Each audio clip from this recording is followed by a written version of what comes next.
Hello, എല്ലാവർക്കും current അഫയേഴ്സുമായി ബന്ധപ്പെട്ട നാലാമത്തെ ക്ലാസ്സിലേക്ക് ഹൃദ്യമായ സ്വാഗതം. ഇപ്പൊ നമ്മൾ 5 സെഷനിലൂടെയാണ് എന്ത് ചെയ്യുന്നത് 2023 മൊത്തം കറണ്ട് അഫയേഴ്സ് നമ്മളുടെ പരീക്ഷയ്ക്ക് ആവശ്യമുള്ള രീതിയിൽ നമ്മൾ എന്ത് ചെയ്യുന്നത് ഡിസ്കസ് ചെയ്യുന്നത്. അപ്പൊ അതിന്റെ നാലാമത്തെ ഭാഗമാണ് നമ്മളിപ്പം ഡിസ്കസ് ചെയ്തുകൊണ്ടിരിക്കുന്നത്. അപ്പൊ ഫസ്റ്റ് ഓഫ് ഓൾ, ഒന്നാമത്തെ ചോദ്യം, 1971 ഇന്ത്യ പാകിസ്ഥാൻ യുദ്ധത്തിൽ പങ്കെടുത്ത കപ്പലായ കുക്രിയുടെ പേരിലുള്ള സ്മാരകം എവിടെയാണ്? അപ്പൊ ദിയു എന്ന് പറയുന്ന സ്ഥലത്താണ് എന്ത് ചെയ്യുന്നത് ഈ സ്മാരകം സ്ഥിതി ചെയ്യുന്നത്. ഓക്കെ, അപ്പൊ 1971 ഇന്ത്യ പാകിസ്ഥാൻ യുദ്ധം നടന്നിരുന്നു എന്ന് പറയുന്ന ഒരു കാര്യം നമ്മളുടെ മെമ്മറിയിൽ വേണം. അപ്പൊ അതിൽ പങ്കെടുത്ത കപ്പലാണ് എന്ത് ചെയ്യുന്നത് കുക്രി. അപ്പൊ അതിന്റെ സ്മാരകം ഫുക്രി എന്നൊക്കെ നിങ്ങൾ മലയാള സിനിമയൊക്കെ കണ്ടില്ലേ. അപ്പൊ ഈ എവിടെയാണ് സ്ഥിതി ചെയ്യുന്നത്? ദിയുവിലാണ് എന്ത് ചെയ്യുന്നത് ഇത് സ്ഥിതി ചെയ്യുന്നത്. അപ്പൊ ജസ്റ്റ് ഈ ഒരു ഫാക്ട് ഒന്ന് അറിഞ്ഞിരിക്കാം. അടുത്തൊരു കാര്യം, ഹിന്ദുസ്ഥാൻ എയറോനോട്ടിക്സ് ലിമിറ്റഡ് അവര് നിർമ്മിച്ച തീര സംരക്ഷണ സേനയുടെ ഭാഗമാകുന്ന ഹെലികോപ്റ്റർ എന്താണ്? ഹിന്ദുസ്ഥാൻ എയറോനോട്ടിക്സ് ലിമിറ്റഡ് നിർമ്മിച്ച തീര സംരക്ഷണം കോസ്റ്റൽ ഗാർഡ്, അപ്പൊ അതിന്റെ ഭാഗമാകുന്ന ഹെലികോപ്റ്ററിന്റെ പേരെന്താണ്? ധ്രുവ് എന്നാണ്. ഓക്കെ, അപ്പൊ ഈ ഒരു ഫാക്ട് ഓർത്തു വെക്കുക. അതേപോലെ പാമ്പിനെ പിടിക്കാൻ സഹായം നൽകുന്ന വനം വകുപ്പിന്റെ മൊബൈൽ ആപ്പിന്റെ പേരാണ് സർപ്പ. കാരണം സർപ്പം എന്ന് നിങ്ങൾക്ക് അറിയാമെങ്കിൽ സർപ്പ എന്ന് പറയുന്നത് എന്താണ്? മീൻസ് പാമ്പുമായി റിലേറ്റഡ് ആണ്. ഓക്കെ, ജസ്റ്റ് ആ കാര്യം ഒന്ന് അറിഞ്ഞിരിക്കാം. അപ്പൊ 1971 ഇന്ത്യ പാകിസ്ഥാനിൽ പങ്കെടുത്ത കപ്പലിന്റെ സ്മാരകം എവിടെയാണ് സ്ഥിതി ചെയ്യുന്നത്? ഇനി അടുത്തൊരു കാര്യം, അൾട്രാസാറ്റ് ഏത് രാജ്യത്തിന്റെ അൾട്രാ വയലറ്റ് ടെലസ്കോപ്പ് മിഷനാണ്? അപ്പൊ ഏത് രാജ്യത്തിന്റെ അൾട്രാ വയലറ്റ് ടെലസ്കോപ്പ് മിഷൻ, അതിന്റെ പേരാണ് അൾട്രാ സാറ്റ് എന്ന് പറയുന്നത്. അപ്പൊ അൾട്രാ വയലറ്റ് ടെലസ്കോപ്പ് മിഷന് അത് ഇസ്രായേലിൻ്റെതാണ്. അപ്പൊ ഇസ്രായേലിന്റെ അൾട്രാ വയലറ്റ് ടെലസ്കോപ്പ് മിഷന്റെ പേരാണ് അൾട്രാ സാറ്റ് എന്ന് പറയുന്നത്. ഓക്കെ, ഇനി അടുത്തത് വളരെ പ്രധാനപ്പെട്ട ഒന്നാണ്. കേരളത്തിലെ അല്ലെങ്കിൽ കേരള സംസ്ഥാനത്തെ ഏറ്റവും മികച്ച കലക്ടർക്കുള്ള റവന്യൂ വകുപ്പിന്റെ പുരസ്കാരം ലഭിച്ചിരിക്കുന്നത് എ ഗീത, വയനാട് ജില്ലാ കളക്ടറാണ്. ഓക്കെ, അപ്പൊ ഇത് 2023 ഫാക്ട് ആണ്. ഒരിക്കലും എന്ത് ചെയ്യണ്ട, തെറ്റിദ്ധരിക്കേണ്ട. അപ്പൊ ഈ ഒരു കാര്യം എന്ത് ചെയ്യാം, നിങ്ങളൊന്ന് ജസ്റ്റ് ഒന്ന് ശ്രദ്ധിക്കുക. നെക്സ്റ്റ് വൺ, സംസ്ഥാന സർക്കാരിന്റെ പരമോന്നത ദൃശ്യ മാധ്യമ പുരസ്കാരമായ television lifetime achievement award ഇത് ആർക്കാണ് ലഭിച്ചിരിക്കുന്നത്? അപ്പൊ സംസ്ഥാന സർക്കാരിന്റെ പരമോന്നത ദൃശ്യ മാധ്യമ അവാർഡായ television lifetime achievement award, okay, എന്താണ്? Television lifetime achievement award അത് ആർക്കാണ് ലഭിച്ചിരിക്കുന്നത്? ശ്യാമപ്രസാദിനാണ്. ചിലപ്പോൾ സ്പെസിഫിക് ആയിട്ട് ചോദിക്കും. 2 ലക്ഷം രൂപ പ്രശസ്തി പത്രവും ശില്പവുമാണ് എന്ത് ചെയ്യുന്നത് ഈ പുരസ്കാരത്തിൽ അടങ്ങുന്നത്.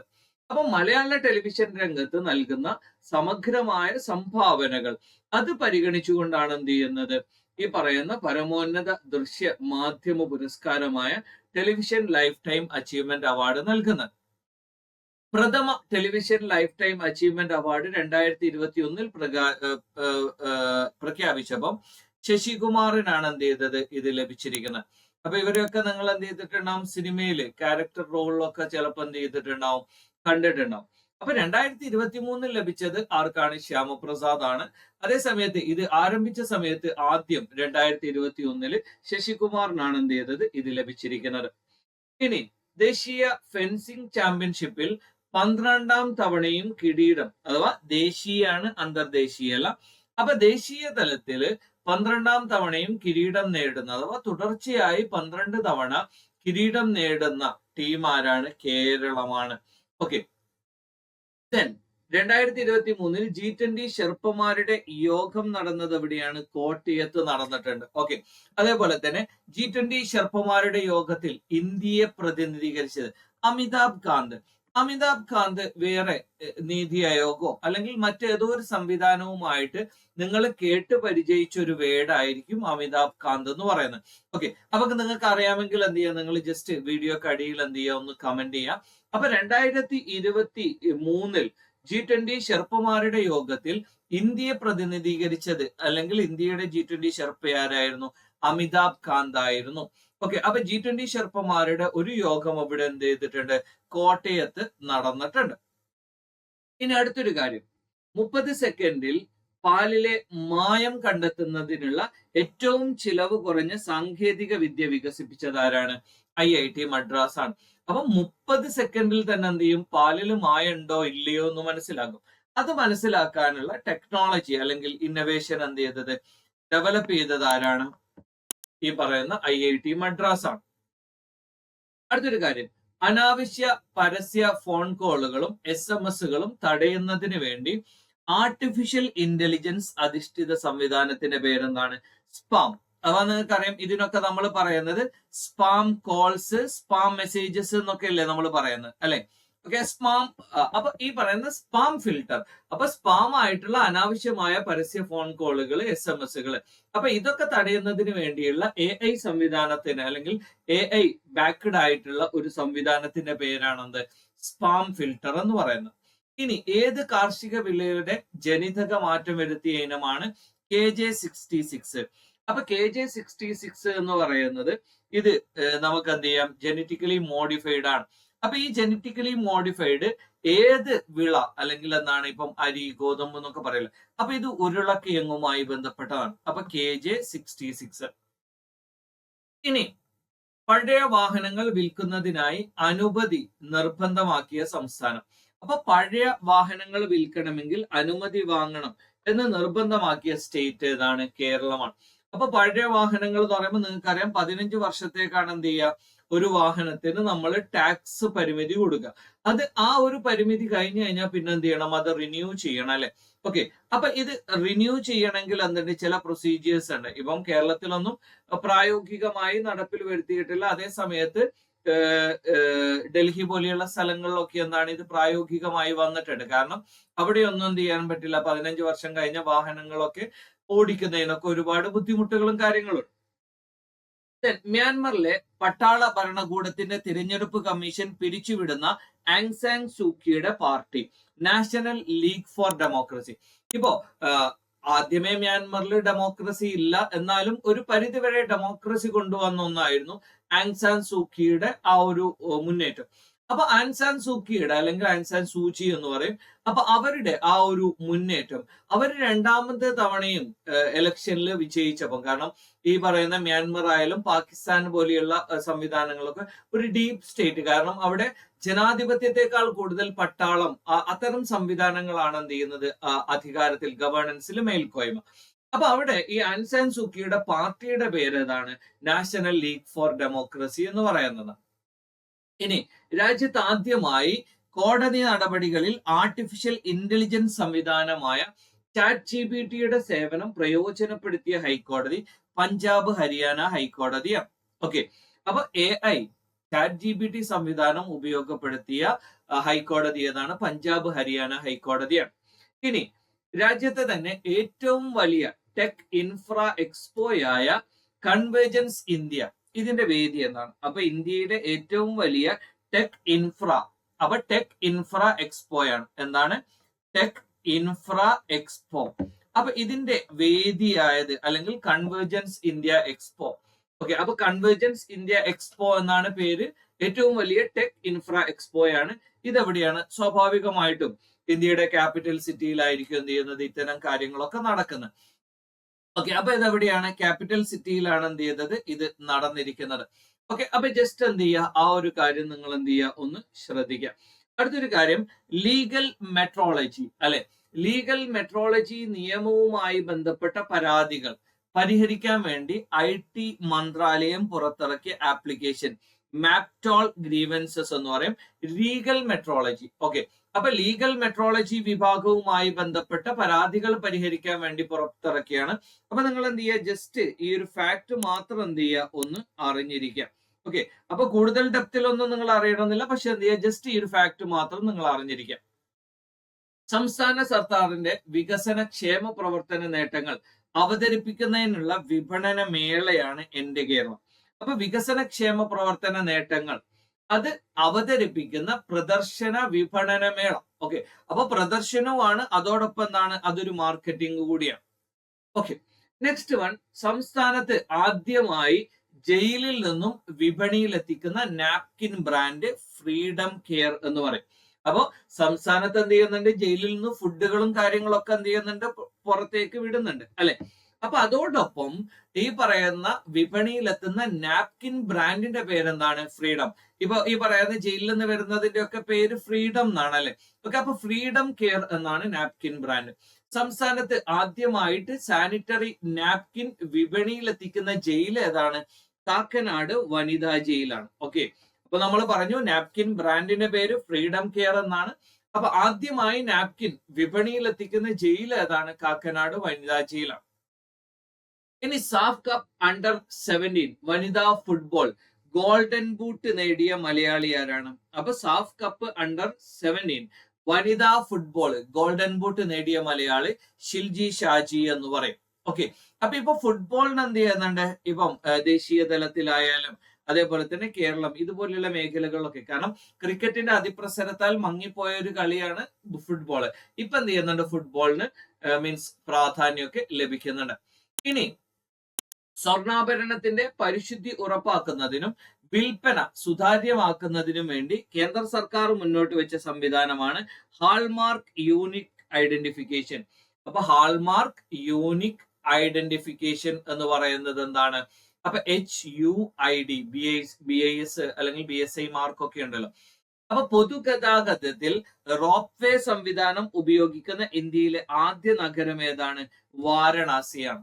അപ്പൊ വാരണാസി എന്ന് പറയുമ്പോൾ നിങ്ങൾക്കറിയാം, അതൊരു കൾച്ചറൽ അല്ലെങ്കിൽ എന്താണ്, ആ ഒരു ആസ്പെക്ട് ഉള്ള ഒരു നഗരം കൂടിയാണ്. അപ്പൊ പൊതുഗതാഗതത്തിൽ റോപ്വേ സേവനം ഉപയോഗപ്പെടുത്തുന്ന ആദ്യത്തെ സിറ്റി എന്ന് പറയുന്നത് വാരണാസിയാണ്. പാറ്റ്ന ഹൈക്കോടതി ചീഫ് ജസ്റ്റിസ് ആയി നിയമിതനാകുന്ന മലയാളി ആരാണ്, ജസ്റ്റിസ് K വിനോദ് ചന്ദ്രൻ. ഓക്കെ, അപ്പൊ പാറ്റ്ന ഹൈക്കോടതിയുടെ ചീഫ് ജസ്റ്റിസ് ആയി നിയമിതനാകുന്ന മലയാളിയാണ്. ഓക്കെ, അപ്പൊ ഇത്തരത്തിലുള്ള മലയാളി അപ്പോയിന്റ്മെന്റുകളൊക്കെ എന്ത് ചെയ്യുക, ഒന്ന് ശ്രദ്ധിക്കാം. അടുത്തൊരു കാര്യം, ആരോഗ്യ മാനസിക കാരണങ്ങളല്ലാതെ പ്രധാനമന്ത്രിയെ പുറത്താക്കുന്നത് പാടില്ല എന്ന് വിലക്കിക്കൊണ്ട് നിയമം പാസാക്കിയ രാജ്യം ഇസ്രായേലാണ്. അപ്പൊ ആരോഗ്യപരമായ അല്ലെങ്കിൽ മാനസികപരമായ കാരണങ്ങൾ ഇതുകൊണ്ട് മാത്രമേ എന്ത് ചെയ്യാൻ പാടുള്ളൂ, പ്രധാനമന്ത്രിയെ സ്ഥാനത്ത് നിന്ന് പുറത്താക്കാൻ പാടുള്ളൂ. കാരണം ബെഞ്ചമിൻ നെതന്യാഹു, കാരണം ഏറ്റവും ലോങ് സെർവിങ് പ്രൈം മിനിസ്റ്റർ ആണ് എന്ത് ചെയ്യുന്നത്, ഇസ്രായേലിന്റെ നെതന്യാഹു. കാരണം ഇപ്പൊ ഇദ്ദേഹം ജുഡീഷ്യൽ ഓവർഹോൾ പോലെയുള്ള നിയമങ്ങളൊക്കെ കൊണ്ടുവന്നിരുന്നു. പക്ഷേ സുപ്രീം കോടതി അല്ലെങ്കിൽ അവിടുത്തെ പരമോന്നത കോടതി എന്ത് ചെയ്യുന്നുണ്ട്, അത് റദ്ദാക്കിയിട്ടുണ്ട്. ഓക്കെ, ഇസ്രായേൽ പ്രധാനമന്ത്രിയുടെ പേരെന്താണ്, ബെഞ്ചമിൻ നെതന്യാഹു എന്ന് പറയും. ഇനി ഉത്തർപ്രദേശ് പുതിയ സംസ്ഥാന പക്ഷിയെ, അതെന്താണ്, സാരസ് കുക്ക് എന്ന് പറയും. ഇതാണ് എന്ത് ചെയ്യുന്നത്, ഉത്തർപ്രദേശിന്റെ മീൻസ് സംസ്ഥാന പക്ഷി. അപ്പൊ അടുത്തൊരു കാര്യം, ലോക ബാഡ്മിന്റൺ ഫെഡറേഷൻ അഥവാ എന്താണ്, ബാഡ്മിന്റൺ വേൾഡ് ഫെഡറേഷൻ. അപ്പൊ ഇതിന്റെ റഫറി പദവിയിൽ എത്തുന്ന ആദ്യ ഇന്ത്യക്കാരിയാണ് ജയശ്രീ നായരാണ്. അപ്പൊ ലോക ബാഡ്മിന്റൺ ഫെഡറേഷന്റെ ടൂർണമെന്റ് റഫറി, കാരണം ഇപ്പൊ ടൂർണമെന്റിൽ കളിക്കുക എന്നൊക്കെ പറയുന്നത് പോലെ തന്നെ വളരെ പ്രധാനപ്പെട്ട ഒന്നാണ് റഫറി ആകുക എന്ന് പറയുന്നത്. അത് എല്ലാവർക്കും കിട്ടുന്ന ഒന്നല്ല. ഓക്കെ, അപ്പൊ അതിൽ ആദ്യ ഇന്ത്യക്കാരി എന്ന് പറയുന്നത് ആരാണ്, ജയശ്രീ നായരാണ്. ഇനി T20 ക്രിക്കറ്റ് ചരിത്രത്തിൽ ഏറ്റവും T20 ക്രിക്കറ്റ് ചരിത്രത്തിൽ ഏറ്റവും ഉയർന്ന സ്കോർ പിന്തുടർന്ന് ജയിച്ച ടീം ആരാണ്, ദക്ഷിണാഫ്രിക്കയാണ്. അപ്പൊ T20 ക്രിക്കറ്റ് ചരിത്രത്തില് ഏറ്റവും ഉയർന്ന സ്കോർ പിന്തുടർന്നു എന്ന് മാത്രമല്ല, പിന്തുടരുകയും ചെയ്തു, അത് ജയിക്കുകയും ചെയ്തിട്ടുണ്ട്. അത് ദക്ഷിണാഫ്രിക്കയാണ്. സംസ്ഥാനത്തെ ഭക്ഷ്യ സുരക്ഷാ ഓഫീസുകളിൽ വിജിലൻസ് നടത്തിയ മിന്നൽ പരിശോധന, അത് ഓപ്പറേഷൻ ഹെൽത്ത് വെൽത്ത് അല്ലെ. കാരണം ഭക്ഷ്യസുരക്ഷ സംവിധാനം എന്തിനു വേണ്ടിയിട്ടാണ്, ജനങ്ങളുടെ ആരോഗ്യം മെച്ചപ്പെടുത്താൻ വേണ്ടിയിട്ടല്ലേ. അപ്പൊ ഓപ്പറേഷൻ ഹെൽത്ത് വെൽത്ത് എന്ന് പറയുന്നതാണ് എന്ത് ചെയ്യുന്നത്, ഈ പറയുന്ന ഒരു പദ്ധതി. അപ്പൊ സംസ്ഥാനത്തെ 7 ജില്ലകളിൽ കൂടി സാമൂഹിക സൂക്ഷ്മ ജലസേചന പദ്ധതികൾ നടപ്പിലാക്കുന്നതിനുള്ള കേരള സർക്കാർ പദ്ധതി. അപ്പൊ 7 ജില്ലകളിൽ സാമൂഹിക സൂക്ഷ്മ ജലസേചന പദ്ധതികൾ, അത് KM Mani community micro irrigation project എന്ന് പറയും. ജസ്റ്റ് ഒന്ന് അറിഞ്ഞിരുന്നാൽ മാത്രം മതി. ആദ്യ സാമൂഹിക സൂക്ഷ്മ ജലസേചന പദ്ധതി നിലവിൽ വരുന്നതെന്നാണ് കരടിപ്പാറ, പാലക്കാടാണ്. ഓക്കെ, അപ്പൊ ഈ രണ്ട് കാര്യങ്ങൾ നിങ്ങൾ എന്ത് ചെയ്യുക, ജസ്റ്റ് ഒന്ന് കണക്ട് ചെയ്ത് പഠിക്കും. 2023 ഏപ്രിൽ ഇന്ത്യയിൽ നിന്നും ഏത് അയൽ രാജ്യത്തേക്കുള്ള ഫെറി സർവീസ് ആണ് ആരംഭിക്കാൻ, മീൻസ് ഓൾറെഡി ആരംഭിച്ചു കേട്ടോ. ഓക്കെ, അത് ശ്രീലങ്കയിലേക്കാണ്. അപ്പൊ ഈ ശ്രീലങ്കയിലേക്കുള്ള ഫെറി സർവീസ് ആരംഭിച്ചപ്പോൾ ചെറിയൊരു ബുദ്ധിമുട്ടുണ്ട്. എന്തായിരുന്നു? ഇപ്പൊ ലക്ഷദ്വീപിലേക്കൊക്കെയുള്ള ഫെറി സർവീസ് അതിനെ മീൻസ് മാറ്റിക്കൊണ്ടാണ് എന്ത് ചെയ്യുന്നത്, ശ്രീലങ്കയിലേക്കുള്ള ഫെറി സർവീസ് ആരംഭിച്ചത്. കാരണം ഫ്ലൈറ്റ് പല ആളുകൾക്കും എന്തല്ല, അഫോർഡബിൾ അല്ല. കാരണം ഈ പറയുന്ന തമിഴ് അല്ലെങ്കിൽ സിംഹള തമിഴ് വിഭാഗങ്ങൾ തമ്മിലുള്ള ആ സിവിൽ വാർ നടന്ന സമയത്ത് ഒരുപാട് ആളുകൾ ഇന്ത്യയിലേക്ക് വന്നിട്ടുണ്ട്. അപ്പൊ അത്തരം ആളുകൾക്ക് തിരിച്ചു പോകണമെങ്കിൽ അവർക്ക് അഫോർഡബിൾ ആയിട്ടുള്ള ട്രാൻസ്പോർട്ടേഷൻ വേണം. ഓക്കെ, അപ്പൊ ഈ പറയുന്ന ഫ്ലൈറ്റിനേക്കാൾ കുറവായിരിക്കും ഇതിന്റെ ചാർജ് എങ്കിൽ എന്ത് ചെയ്യും, അത്തരം ആളുകൾക്ക് തിരിച്ച് ശ്രീലങ്കയിലേക്ക് പോകാനുള്ള ഒരു ഓപ്പർച്യൂണിറ്റി കൂടിയാണ്. 15ാമത് ബ്രിക്സ് 2023 ഉച്ചകോടി എവിടെയാണ്? ഡർബൻ, ദക്ഷിണാഫ്രിക്കയാണ് അല്ലെ. അപ്പൊ ഇവിടെ നിന്ന് നിങ്ങൾ പഠിക്കേണ്ട ഒരു കാര്യം, ബ്രിക്സിന്റെ എലാബറേഷൻ നടന്നിട്ട് അല്ലെ, ബ്രിക്സ് 6 രാജ്യങ്ങളെ കൂടി ഉൾപ്പെടുത്തിയിട്ടുണ്ട്. ആ ഉൾപ്പെടുത്തിയ രാജ്യത്തിൽ ഒരു രാജ്യം ഞങ്ങൾക്ക് ബ്രിക്സിന്റെ അംഗീകാരം അല്ലെങ്കിൽ എന്താണ്, ബ്രിക്സിൽ ഞങ്ങൾക്ക് മെമ്പർഷിപ്പ് വേണ്ട എന്ന് പ്രഖ്യാപിച്ച ഒരു രാജ്യമുണ്ട്. അതാരാണ്? അർജന്റീന. ഇപ്പൊ അർജന്റീനയിൽ മിലി എന്ന് പറയുന്ന ആൾ ഇപ്പൊ റീസെന്റ് ആയിട്ട്, അഥവാ far right wing extremist ideology ഉള്ള ആളാണ്. അപ്പൊ അദ്ദേഹം അധികാരത്തിൽ വന്നപ്പോഴാണ് എന്ത് ചെയ്യുന്നത്, അർജന്റീന ഇത്തരത്തിലുള്ള ഒരു തീരുമാനം എടുത്തിരിക്കുന്നത്. 2023 ലോകദിന ഏകകപ്പ് അല്ലെ, അഥവാ 2023 ഏകദിന ലോകകപ്പ് ക്രിക്കറ്റിന് ആതിഥേയത്വം വഹിച്ചത് ആരാണ്? ഇന്ത്യയാണ്. ഇന്ത്യയും ഓസ്ട്രേലിയയും തമ്മിലായിരുന്നു ഫൈനല്. അതിൽ ഓസ്ട്രേലിയ എന്ത് ചെയ്യുകയും ചെയ്തിട്ടുണ്ട്, വിജയിക്കുകയും ചെയ്തു. ഓസ്ട്രേലിയക്ക് അവരുടെ 6ാമത് കിരീടം, ലോകകപ്പ് കിരീടം എന്ത് ചെയ്തു, നേടാൻ സാധിച്ചു. ഇന്ത്യ 3ാമത് ലോകകപ്പ് കിരീടം ലക്ഷ്യം വെച്ചായിരുന്നു മുന്നോട്ട് പോയത്. പക്ഷെ അൺഫോർച്ചുനേറ്റ്ലി എന്ത് ചെയ്തു, ഇന്ത്യ വളരെ നല്ല ഫോമിലായിരുന്നു. പക്ഷെ ഫൈനൽ എന്ത് ചെയ്യാൻ പറ്റിയിട്ടില്ല, ഉദ്ദേശിച്ച രീതിയിൽ പെർഫോം ചെയ്യാൻ സാധിച്ചിട്ടില്ല. 2023 OV വിജയൻ സ്മാരക പുരസ്കാരം ആർക്കാണ്? സുഭാഷ് ചന്ദ്രനാണ് ലഭിച്ചിരിക്കുന്നത്. അപ്പൊ അത്തരത്തിലുള്ള ഒരുപാട് പുരസ്കാരങ്ങളുണ്ട്. ജസ്റ്റ് എന്ത് ചെയ്യുക, ആ ഒരു ഫാക്ട് ഒന്ന് അറിഞ്ഞിരിക്കാം.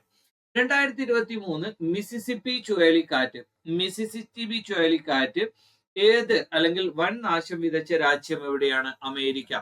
അപ്പൊ മിസിസിപ്പി ചുഴലിക്കാറ്റ് എവിടെയാണ് ഇമ്പാക്ട് ഉണ്ടാക്കിയത് അല്ലെങ്കിൽ എന്താണ് നാശം വിധിച്ചത് എന്ന് ചോദിച്ചാൽ എവിടെയാണ്? അമേരിക്കയിലാണ്.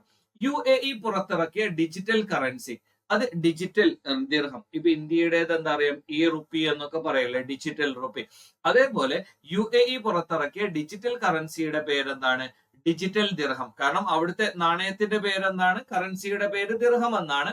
അത് ഡിജിറ്റൽ ദിർഹം. കാരണം എന്താണ്? ഡിജിറ്റൽ കറൻസി, ഡിജിറ്റൽ ദിർഹം. ഉസ്ബെക്കിസ്ഥാനിൽ 18 കുട്ടികളുടെ മരണത്തിനിടയാക്കിയതിനെ തുടർന്ന് ഇന്ത്യ സിറപ്പ് നിർമ്മാണ ലൈസൻസ് റദ്ദാക്കിയ ഫാർമ കമ്പനി ഏതാണ്? Marion biotech. ഓക്കെ, അപ്പൊ ഇത് ഉസ്ബെക്കിസ്ഥാനിൽ 18 കുട്ടികൾ. കാരണം പലപ്പോഴും ഇന്ത്യയിലെ ഈ പറയുന്ന ഡ്രഗ് മാനുഫാക്ചറിങ് മേഖല നേരിടുന്ന ഏറ്റവും വലിയൊരു വെല്ലുവിളി എന്ന് പറയുന്നത്, അല്ലെങ്കിൽ ഇന്ത്യയുടെ ഹെൽത്ത് നേരിടുന്ന ഏറ്റവും വലിയൊരു വെല്ലുവിളി, ഇന്ത്യയിൽ ഒരുപാട് ഇത്തരത്തിലുള്ള ബ്രാൻഡുകളാണ്. അപ്പൊ ഇത്തരം ബ്രാൻഡുകൾ കൃത്യമായ രീതിയിൽ എന്ത് ചെയ്യുന്നില്ല, ചെക്ക് ചെയ്യപ്പെടുന്നില്ല എന്നുള്ള ഒരു പ്രതിസന്ധികൾ. അപ്പൊ അതുകൊണ്ടൊക്കെ തന്നെയാണ് എന്ത് ചെയ്യുന്നത്, ഇത്തരത്തിലുള്ള കാഷ്വാലിറ്റീസ് എന്ത് ചെയ്യുന്നത്, ഉണ്ടാകുന്നത്. ഇന്നസെന്റിന്റെ ആത്മകഥ ചിരിക്കു പിന്നിൽ എന്ന് പറയുന്നതാണ് ഇന്നസെന്റിന്റെ. കാരണം അദ്ദേഹത്തിന്റെ ക്യാൻസർ വാർഡിലെ ചിരി, മഴക്കണ്ണാടി, ഞാൻ ഇന്നസെന്റ്, ഇരിഞ്ഞാലക്കുടക്ക് ചുറ്റും എന്നൊക്കെ തുടങ്ങിയിട്ടുള്ള ഒരുപാട് പുസ്തകങ്ങൾ എന്ത് ചെയ്തിട്ടുണ്ട്, അദ്ദേഹം എഴുതിയിട്ടുണ്ട്. അപ്പൊ ഒരു ഹാസ്യ നടൻ എന്നതിനേക്കാൾ ഉപരി എന്താണ്, അദ്ദേഹം ഒരു ജെന്യുവൻ പേഴ്സണാലിറ്റി ആയിരുന്നു, അല്ലെങ്കിൽ നല്ലൊരു സിനിമ നടൻ കൂടിയായിരുന്നു. അദ്ദേഹത്തിന്റെ ആദ്യ സിനിമ നൃത്തശാല എന്ന് പറയുന്നതാണ്. പക്ഷെ നമ്മൾ പലപ്പോഴും ഒരു ഹാസ്യ നടൻ എന്ന രീതിയിലാണ് എന്ത് ചെയ്യുന്നത്, ഇദ്ദേഹത്തെ അറിയപ്പെടുന്നത്. ഒരുപാട് കാലം ഇദ്ദേഹം അമ്മയുടെ പ്രസിഡന്റ് ആയിരുന്നു.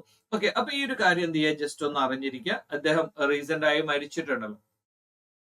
ഇനി നാട്ടുമാവുകൾ സംരക്ഷിക്കുന്നതിന്റെ ഭാഗമായി കോഴിക്കോട് ജില്ലാ പഞ്ചായത്ത് ആരംഭിക്കുന്ന പദ്ധതി നാട്ടുമാമ്പാത എന്ന് പറയും. ഓക്കെ, അപ്പൊ നാട്ടുമാവുകൾ സംരക്ഷിക്കുന്നതിന് വേണ്ടി കോഴിക്കോട് ജില്ലാ പഞ്ചായത്ത് ആരംഭിക്കുന്ന പദ്ധതിയുടെ പേരാണെന്ത്, നാട്ടുമാമ്പാത എന്ന് പറയും. ഇനി നിർമ്മാണം പൂർത്തിയാകുന്ന ലോകത്തിലെ ഏറ്റവും ഉയരമുള്ള റെയിൽവേ പാലം ഏതാണ്? ചെനാബ് റെയിൽവേ പാലം. കാരണം ഇത് എർത്ത് ക്വേക്ക്, അതേപോലെ തന്നെ എന്താണ് ഫ്ലഡ്, ഇതിനെയൊക്കെ വിത്ത്സ്റ്റാൻഡ് ചെയ്യാൻ പറ്റുന്ന രീതിയിലാണ്, വെള്ളപ്പൊക്കം, അതേപോലെ തന്നെ ഭൂമികുലുക്കം, ഭൂചലനം, ഇതിനെയൊക്കെ വിത്ത്സ്റ്റാൻഡ് ചെയ്യാൻ പറ്റുന്ന രീതിയിലാണ് ഇതിന്റെ നിർമ്മാണം എന്നാണ് പറയപ്പെടുന്നത്. അപ്പൊ ചെനാബ് റിവറിന് മുകളിലൂടെയാണ്, അപ്പൊ ഇതിന് ചെനാബ് പാലം എന്ന് പറയും. അടുത്തൊരു കാര്യം, പട്ടികജാതി പട്ടികവർഗ വിഭാഗങ്ങളിലെ നിയമ ബിരുദധാരികൾക്ക് പ്രായോഗിക പരിശീലനം നൽകി തൊഴിലിന് സജ്ജമാക്കുന്ന പദ്ധതിയാണ് ജ്വാല. അപ്പൊ പട്ടികജാതി പട്ടികവർഗ വിഭാഗങ്ങളിൽ നിയമം പഠിച്ച ആളുകൾക്ക് പരിശീലനം നൽകിക്കൊണ്ട് അവര് തൊഴിലിന് അവരെ പ്രാപ്തമാക്കുന്ന ഒരു പദ്ധതിയുടെ പേരാണ് എന്ത്? ഇത്. അടുത്തൊരു കാര്യം, ബ്രിക്സിനെ കുറിച്ച് നമ്മൾ പറഞ്ഞല്ലോ അല്ലെ. അപ്പൊ ഈ ബ്രിക്സ്, ഇതിന്റെ ബാങ്കിന്റെ ആസ്ഥാനം എവിടെയാണ്? ഷാങ്ഹായ് എന്ന് പറയും. അതിന്റെ പ്രസിഡന്റ് ദിൽമ റോസ്. ജസ്റ്റ് ഇതൊക്കെ നിങ്ങൾ അറിഞ്ഞു വെച്ചാൽ മാത്രം മതി. ബ്രിക്സ് രാജ്യങ്ങളുടെ ബാങ്ക് ഏതാണ്? ന്യൂ ഡെവലപ്മെന്റ് ബാങ്ക് എന്ന് പറയും. ഓക്കെ, അപ്പൊ ജസ്റ്റ് ഈ ഫാക്ടുകൾ ഒന്ന് അറിഞ്ഞിരിക്കാം. ലോകത്തിലെ ആദ്യത്തെ 3D പ്രിന്റഡ് റോക്കറ്റ് ഏതാണ്? ടെറാൻ 1 എന്ന് പറയും. ലോകത്തിലെ ആദ്യത്തെ 3D പ്രിന്റഡ് റോക്കറ്റ്. അപ്പൊ ഇതുപോലെയുള്ള സ്പെസിഫിക് ആയിട്ടുള്ള എന്തെങ്കിലും കാര്യങ്ങൾ ഉണ്ടെങ്കിൽ എന്ത് ചെയ്യണം? നിങ്ങൾ കൃത്യമായ രീതിയിൽ ശ്രദ്ധിക്കണം.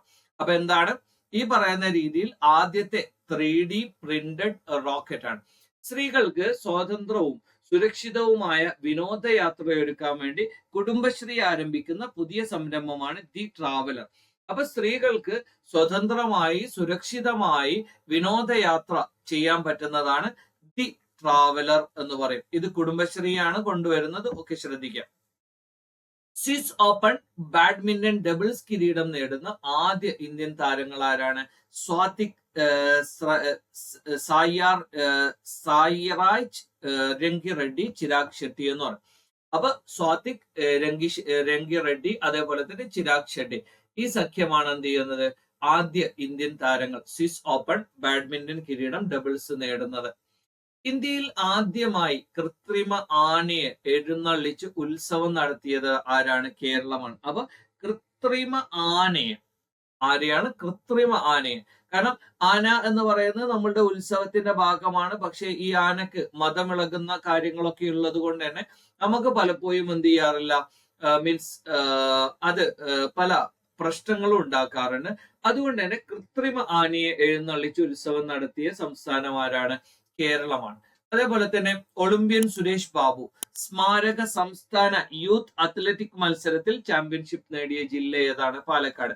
ജസ്റ്റ് ഒന്ന് അറിഞ്ഞിരുന്നാൽ മതി. പ്രതിമ വനിത IPL ലോഗോ ശക്തി എന്ന് പറയും അല്ലെ. നാരി ശക്തി എന്ന് പറയുന്ന പദ്ധതിയൊക്കെ ഉണ്ടല്ലോ അല്ലെ. അപ്പൊ പ്രഥമ വനിത IPL ലോഗോ എന്താണ്? ശക്തി എന്ന് പറയുന്നതാണ് എന്ത് ചെയ്യുന്നത്? പ്രഥമ വനിത IPL ലോഗോ. ഓക്കെ, അപ്പൊ സ്ത്രീ ശക്തി, നാരി ശക്തി എന്നൊക്കെ ഒന്ന് പഠിച്ചു വെച്ചാൽ മതി. വനിതാ പ്രീമിയർ ലീഗിലേക്ക് തെരഞ്ഞെടുക്കപ്പെട്ട ഏക മലയാളി വനിത ആരാണ്? മിന്നുമണി. അപ്പൊ മിന്നുമണി എന്ത് ചെയ്തിട്ടുണ്ട്? ഇന്ത്യൻ ടീമിലേക്കും തെരഞ്ഞെടുക്കപ്പെട്ടിട്ടുണ്ട്. അപ്പോ ഈ പറയുന്ന വനിതാ പ്രീമിയർ ലീഗിലേക്ക് തെരഞ്ഞെടുക്കപ്പെട്ട ഏക മലയാളി ആരാണ്? മിന്നുമണിയാണ്. ഇപ്പം പ്രീമിയർ ലീഗിന്റെ പ്രത്യേകത അഥവാ വുമൺ പ്രീമിയർ ലീഗിന്റെ ഒക്കെ പ്രത്യേകത എന്താണ്? അവർക്ക് എന്ത് ചെയ്യാം? ഓവർസീസ് പ്ലേയേഴ്സിന് അല്ലെങ്കിൽ വിദേശ രാഷ്ട്രങ്ങളുടെ പ്ലേയേഴ്സിനെ കൂടി ഉൾപ്പെടുത്താലോ. അപ്പൊ അതുകൊണ്ട് ഇന്ത്യൻ പ്ലേയേഴ്സിന് എന്ത് ചെയ്യും? ഓപ്പർച്യൂണിറ്റി കുറച്ച് കുറയും. ഇനി തുടർച്ചയായി 8ാം തവണയും സൈനിക ചെലവ് വർദ്ധിപ്പിക്കുന്ന രാജ്യമാരാണ്? ചൈനയാണ്. അപ്പൊ തുടർച്ചയായി 8 തവണ എന്ത് ചെയ്യുന്നുണ്ട്? സൈനിക ചെലവ് ഓരോ വർഷവും ഇങ്ങനെ വർദ്ധിപ്പിച്ചുകൊണ്ടിരിക്കുകയാണ്. അതാരാണ്? ചൈനയാണ്. ഇനി 76ാമത് സന്തോഷ് ട്രോഫി ജേതാക്കളായത് ആരാണ്? കർണാടകയാണ്. ഓക്കെ, അപ്പൊ ഈ സന്തോഷ് ട്രോഫി അല്ലെങ്കിൽ രഞ്ജി ട്രോഫി ഇതുപോലുള്ള ഓരോ ട്രോഫികൾ എന്ത് ചെയ്യാം? മീൻസ് അത് ഏത് കളിയും. സന്തോഷ് ട്രോഫി എന്താണ്? ഫുട്ബോളുമായി ബന്ധപ്പെട്ടതാണ് അല്ലെ. കർണാടകയുടെ 300 ഏക്കറിൽ മൊബൈൽ നിർമ്മാണശാല ആരംഭിക്കുന്ന ആഗോള മൊബൈൽ നിർമ്മാതാക്കൾ ആരാണ്? ആപ്പിൾ. കാരണം തമിഴ്നാട്, കർണാടക ഇതുപോലെയുള്ള സ്റ്റേറ്റുകളൊക്കെ എന്ത് ചെയ്യുന്നുണ്ട്? ഇതുപോലെ വളരെ വലിയ രീതിയിൽ മാനുഫാക്ചറിങ് മേഖലകളിലൊക്കെ എന്ത് ചെയ്യുന്നുണ്ട്? ഒരുപാട് മുന്നേറ്റം എന്ത് ചെയ്തിട്ടുണ്ട്? നടത്തിയിട്ടുണ്ട്. അപ്പൊ 300 ഏക്കറിൽ മൊബൈൽ നിർമ്മാണശാല ആരംഭിക്കുന്ന ആഗോള കമ്പനി ഏതാണ്? ആപ്പിൾ ആണ്. അതേ സമയത്ത് ഇപ്പൊ റീസെന്റ് ആയിട്ട് ടിക്ടോക്ക് നിരോധിച്ച ആഗോള സാമ്പത്തിക സംഘടന ഏതാണ്? European union. യൂറോപ്യൻ യൂണിയൻ എന്ന് പറയുന്നത് ഒരു സാമ്പത്തിക സംഘടന അല്ലെങ്കിൽ ഒരു സാമ്പത്തിക കൂട്ടായ്മയാണ്. അവരെന്ത് ചെയ്തിട്ടുണ്ട്? ഇപ്പൊ റീസെന്റ് ആയിട്ട് ടിക്ടോക്ക് നിരോധിച്ചിട്ടുണ്ട്. ദക്ഷിണേന്ത്യയിലെ ഏത് പൗരാവകാശ പോരാട്ടത്തിന്റെ ഇരുന്നൂറാം വാർഷികമാണ് 2023 ആഘോഷിച്ചത്? അതേതാണ്? വൈക്കം സത്യാഗ്രഹം. അപ്പൊ വൈക്കം സത്യാഗ്രഹം എന്ന് പറയുന്ന ഒരു പൗരാവകാശ പോരാട്ടം, അതിന്റെ 200ാം വാർഷികം. അപ്പൊ ഇതുപോലെയുള്ള വളരെ സ്പെസിഫിക് ആയിട്ടുള്ള എന്തെങ്കിലും ഇൻസിഡന്റിന്റെ 100ാം വാർഷികം, അല്ലെങ്കിൽ 125, അല്ലെങ്കിൽ 150, 200 ഇങ്ങനെയൊക്കെ തുടങ്ങി, അല്ലെങ്കിൽ 250. അപ്പൊ ഇങ്ങനത്തെ എന്തെങ്കിലും ഫാക്ടുകൾ ഉണ്ടെങ്കിൽ എന്ത് ചെയ്യണം? ജസ്റ്റ് ഒന്ന് ശ്രദ്ധിക്കണം. ഇനി കോവിഡ് കാലത്തുണ്ടായ നിയമ തടസ്സം കണക്കിലെടുത്തുകൊണ്ട് സർക്കാർ ജോലിയിലേക്കുള്ള പ്രായപരിധി 38 നിന്ന് 40 മാറ്റിയ സംസ്ഥാനം ഏതാണ്? മഹാരാഷ്ട്ര. കാരണം COVID-19 വന്നപ്പോ ഒരു ക്രൈസിസ് വന്നല്ലോ അല്ലെ. അപ്പൊ ആളുകൾ ജോബില്ല, അല്ലെങ്കിൽ ജോബിലേക്ക് റിക്രൂട്ട്മെന്റും കാര്യങ്ങളൊന്നുമില്ല. അപ്പൊ ഇത് പരിഹരിക്കാൻ വേണ്ടിയിട്ട് 38 വയസ്സ് എന്നുണ്ടായിരുന്ന ഏജ് ലിമിറ്റ് 40 ഉയർത്തിയ ഇന്ത്യൻ സ്റ്റേറ്റ് ഏതാണ്? അത് മഹാരാഷ്ട്രയാണ്. ഇനി ഉയർന്നു പൊങ്ങിയതിനു ശേഷം കുതിപ്പ് കുറഞ്ഞു പോയതിനെ തുടർന്ന് റോക്കറ്റിനെ മനഃപൂർവ്വം തകർത്ത രാജ്യമാരാണ്? ജപ്പാൻ. കാരണം റോക്കറ്റ് അത്രയും സ്പീഡിൽ പോകണം അല്ലെ. അപ്പൊ ഉയർന്നു പൊന്തിയതിനു ശേഷം അതിന്റെ സ്പീഡ് കുറഞ്ഞു. അതിനെ തുടർന്ന് ഈ പറയുന്ന റോക്കറ്റ് മനഃപൂർവ്വം ബോധപൂർവം മീൻസ് അത് ഡിസ്ട്രോയ് ചെയ്ത രാജ്യമാരാണ്? ജപ്പാനാണ്. ഓക്കെ. സ്കൂൾ വിദ്യാർത്ഥികൾക്ക് വേണ്ടി, അല്ലെങ്കിൽ സ്കൂൾ വിദ്യാർത്ഥികൾക്കിടയിൽ മെൻസ്ട്രൽ കപ്പ് പ്രോത്സാഹിപ്പിക്കുന്നതിന് വേണ്ടി കേരള ഫീഡ്സ് നടപ്പിലാക്കുന്ന പദ്ധതി എന്താണ്? സുരക്ഷിത്. കാരണം മെൻസ്ട്രൽ അല്ലെങ്കിൽ മെൻസ്ട്രൽ പീരീഡ് എന്ന് പറയുന്നത് മീൻസ് ഒരു സ്ത്രീയെ സംബന്ധിച്ചിടത്തോളം അത്രയും ക്രൈസിസ് ഉള്ള ഒരു സമയമാണ് അല്ലെ. ഓക്കെ. അപ്പൊ ഈ പറയുന്ന പേഡ്, അല്ലെങ്കിൽ മെൻസ്ട്രൽ പേഡ്, അല്ലെങ്കിൽ ഇതുപോലുള്ള സംവിധാനങ്ങളൊക്കെ യൂസ് ചെയ്യുന്ന, മീൻസ് അതിന്റെ ഒരു ആൾട്ടർനേറ്റീവ് ആയിട്ട് യൂസ് ചെയ്യാൻ പറ്റുന്ന ഒന്നാണ് മെൻസ്ട്രൽ കപ്പ് എന്ന് പറയും അല്ലെ. അപ്പൊ ഈ മെൻസ്ട്രൽ കപ്പ് എന്ന് പറയുമ്പോൾ കുറച്ചുകൂടി എന്താണ്? മീൻസ് ഗ്രീൻ എന്ന് വേണമെങ്കിൽ പറയാം അല്ലെ. നമുക്കത് റീയൂസ് ചെയ്യാം. അതുപോലെയുള്ള ഒരുപാട് അഡ്വാൻറ്റേജസ് എന്ത് ചെയ്യുന്നുണ്ട്? ഈ പറയുന്ന മെൻസ്ട്രൽ കപ്പിനുണ്ട്. അതേസമയത്ത് മെൻസ്ട്രൽ പേഡോ അതൊക്കെ യൂസ് ചെയ്ത് കഴിഞ്ഞാൽ പിന്നെ അതെന്ത് ചെയ്യണം? മീൻസ് റീസൈക്കിൾ ചെയ്യണം അല്ലെ. അപ്പൊ അതുപോലെയുള്ള ബുദ്ധിമുട്ടുകളുണ്ട്. അപ്പൊ കുറച്ചുകൂടി ഗ്രീൻ ആയിട്ടുള്ള, അല്ലെങ്കിൽ കുറച്ചുകൂടി സസ്റ്റൈനബിൾ ആയിട്ടുള്ളതാണ് മെൻസ്ട്രൽ കപ്പ് എന്ന് പറയുന്നത്. അപ്പൊ അത് പ്രോത്സാഹിപ്പിക്കുന്നതിന് വേണ്ടിയുള്ള പദ്ധതിയാണ് സുരക്ഷിത് എന്ന് പറയുന്നത്. ഇനി 5ാമത് ആസിയാൻ ഇന്ത്യ ബിസിനസ് ഉച്ചകോടി. അപ്പൊ ആസിയാൻ രാജ്യങ്ങളുണ്ട് അല്ലെ, നിങ്ങൾക്കറിയാം, സൗത്ത് ഏഷ്യൻ കൺട്രീസ് ആണ്. ഓക്കെ. അപ്പൊ ഈ പറയുന്ന 5ാമത് ആസിയാൻ ഇന്ത്യ ബിസിനസ് ഉച്ചകോടി അതെവിടെയാണ്? കൊലാലംപൂർ. ഓക്കെ. അപ്പൊ നിങ്ങൾക്ക് അറിയാമെങ്കിൽ കൊലാലംപൂർ ഏത് രാജ്യത്താണ് എന്ന് നിങ്ങൾ എന്ത് ചെയ്യുക? ഒന്ന് കണ്ടെത്തിയിട്ട് ഒന്ന് കമന്റ് ചെയ്യാം. ഇപ്പൊ ഈയിടെ എല്ലാ ഫോർമാറ്റുകളിലുമായി 70ാം സെഞ്ചുറി നേടിയ 2ാമത്തെ ഇന്ത്യൻ താരമാരാണ്? വിരാട് കോഹ്ലിയാണ്. അപ്പൊ എല്ലാ ഫോർമാറ്റുകളും, ടെസ്റ്റ് ഉണ്ട്, ഏകദിന ഉണ്ട്, T20 ഉണ്ട്. അപ്പൊ എല്ലാ ഫോർമാറ്റിലുമായി 75ാം സെഞ്ചുറി നേടിയ 2ാമത്തെ ഇന്ത്യൻ താരം ഇദ്ദേഹം. സച്ചിന്റെ 49 ഏകദിന സെഞ്ചുറികൾ എന്ന് പറയുന്ന റെക്കോർഡൊക്കെ ഇദ്ദേഹം എന്ത് ചെയ്തിട്ടുണ്ട്? മറികടന്നിട്ടുണ്ട്. ഇനി റിസർവ് ബാങ്കിന്റെ data centre and cyber security training institute നിലവിൽ വരുന്നത്. അപ്പൊ റിസർവ് ബാങ്കിന്റെ data centre and cyber security training institute ഇത് എവിടെയാണ്? ഭുവനേശ്വർ. ഭുവനേശ്വർ ഏത് സ്റ്റേറ്റിലാണ്? അറിയോ? ഒഡീഷയല്ലേ. ഓക്കെ. അതൊന്ന് ക്ലാരിഫൈ ചെയ്യുക, ഭുവനേശ്വർ ഏത് സ്റ്റേറ്റിലാണ് എന്ന് പറയുന്നത്. ഇനി ദ്രാവക ഹൈഡ്രജനിൽ പ്രവർത്തിക്കുന്ന ലോകത്തിലെ ആദ്യ ഫെറി എന്നാണ്? MF ഹൈഡ്ര എന്ന് പറയും. അപ്പൊ MF ഹൈഡ്രയാണ്